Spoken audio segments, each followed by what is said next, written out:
اور جو لوگ کچھ نہیں جانتے یعنی مشرک، وہ کہتے ہیں کہ اللہ ہم سے کلام کیوں نہیں کرتا یا ہمارے پاس کوئی نشانی کیوں نہیں آتی۔ اسی طرح جو لوگ ان سے پہلے تھے وہ بھی انہی کسی باتیں کیا کرتے تھے۔ ان لوگوں کے دل آپس میں ملتے جلتے ہیں۔ جو لوگ صاحب یقین ہیں ان کے سمجھانے کے لیے ہم نے نشانیاں بیان کر دی ہیں۔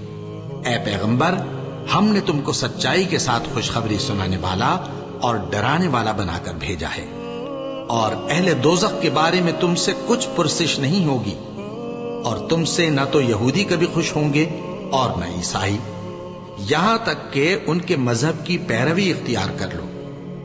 ان سے کہہ دو کہ اللہ کی ہدایت یعنی دین اسلام ہی ہدایت ہے، اور اے پیغمبر، اگر تم اپنے پاس علم یعنی وحی الہی کے آ جانے پر بھی ان کی خواہشوں پر چلو گے تو تم کو اللہ کی پکڑ سے بچانے والا نہ کوئی دوست ہوگا نہ کوئی مددگار۔